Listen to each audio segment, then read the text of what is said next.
Nous sommes devant la Maison des Possibles, en plein centre de Lunel, qui accueille des personnes différentes, des personnes bien de chez nous, et qui, ensemble, construisent un nouvel habitat. On apprend à habiter ensemble.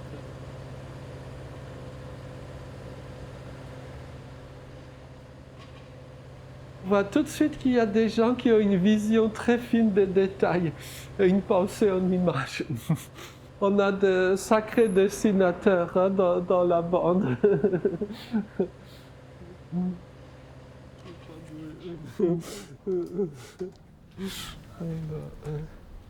Il y a quelques années, Rachel m'avait contacté pour faire des vidéos d'appel aux dons pour créer la maison des possibles. Je l'ai fait, mais je doutais. Je me disais, Rachel rêve.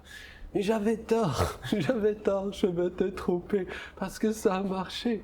Comme quoi, une personne peut faire beaucoup de choses. N'est-ce pas, Rachel?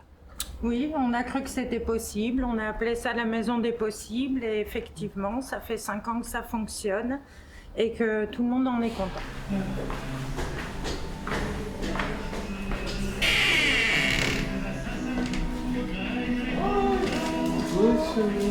Peut-être là ou là. C'est sympa. Alors, tu peux changer de couleur, Lounès, si tu veux. Voilà, c'est bien. L'art-thérapie, ça consiste tout simplement à devenir artiste.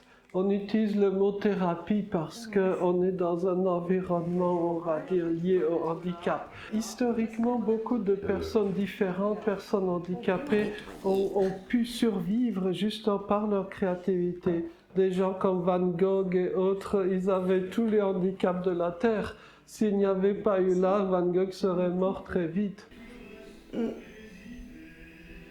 C'est bon, il a filmé Lounès. Ça y est, il filme.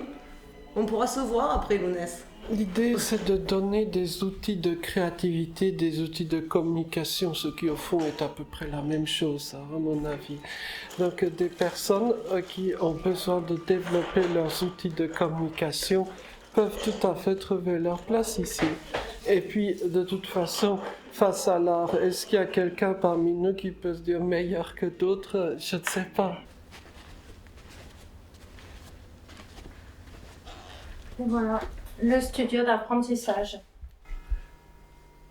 Une quarantaine de personnes ont utilisé le studio à différents moments et on a également du coup une cinquantaine de personnes chaque année qui font des ateliers collectifs dans un studio qui sont accompagnés aux apprentissages à l'autonomie. Souvent, on ne cherche pas à faire progresser les gens. On dit, ah, il n'a pas d'autonomie, tant pis. Donc, on va le maintenir toute sa vie dans un lieu où il sera extrêmement suivi, accompagné dans chacun de ses gestes. Alors que la personne pourrait peut-être acquérir de l'autonomie. Et malheureusement, il y a peu de lieux comme ce studio-ci en France. Des lieux où on peut apprendre à acquérir les autonomies, les compétences domestiques, les sciences du frigo, comme je dis.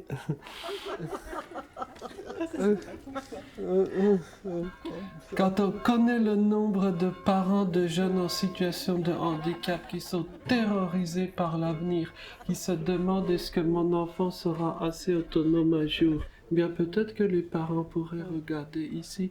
Il y a de l'espoir, il y a des solutions.